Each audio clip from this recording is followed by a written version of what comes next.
नमस्कार। बाबा साहब अम्बेडकर की आत्मकथा की एपिसोड संख्या दूसरा। आज हम पिछली एपिसोड से आगे बढ़ते हुए महाराष्ट्र और उसकी सामाजिक राजनीतिक व्यवस्था की ओर समझेंगे और जानेंगे। महाराष्ट्र सबसे पहले अपनी भाषा से परिभाषित होता है। इस राज्य की सीमाएं भी वही है जो मराठी भाषा इलाकों की सीमाएं हैं।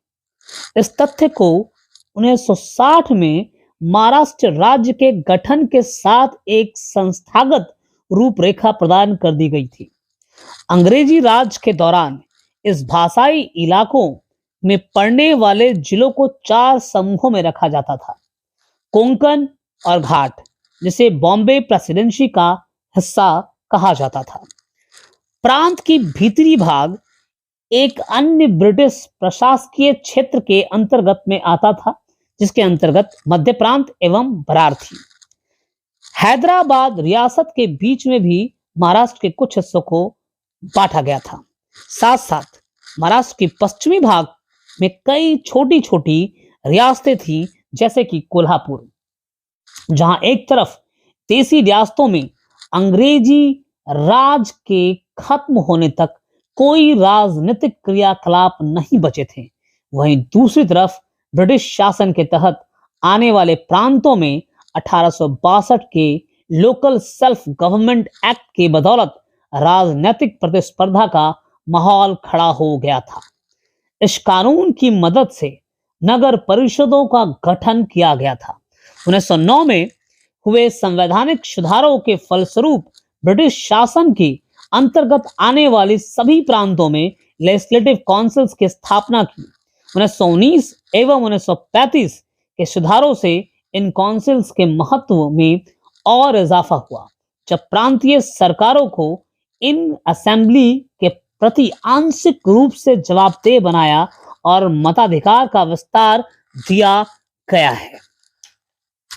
1931 की जनगणना, जिसमें आखिरी बार मुकम्मल तौर पर जातियों की भी गिनती की गई से पता चलता है कि 3.9 ब्राह्मण थे, 1.6 वैश्य और 1% क्षत्रिय।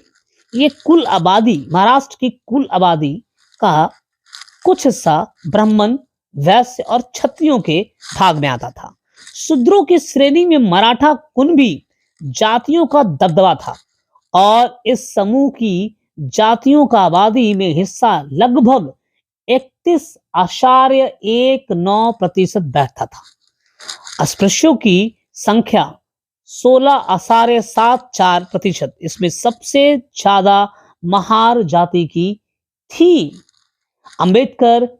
बाबा साहब अम्बेडकर इसी जाति से आते थे। क्षत्रिय आबादी में अकेले महार जाति 11% बैठक में हिस्सा लेती थी।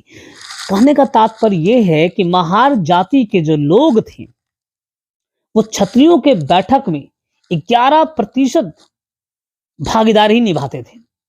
उसके बावजूद भी महाराष्ट्र में ब्राह्मण की आबादी 3.9% है।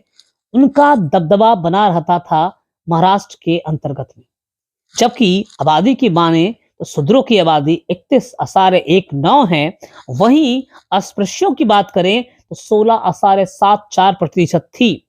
उसके बावजूद महाराष्ट्र की जो सामाजिक व्यवस्था थी वो ब्राह्मणों के बल पर चल रहा था, और ब्राह्मण अपने दब से जिस प्रकार की नियम कानून को बनाना चाहते थे वो बनाने में कामयाब रहते हैं। आज के लिए इतना ही। आगे हम इसकी विवेचना अगले एपिसोड में करेंगे।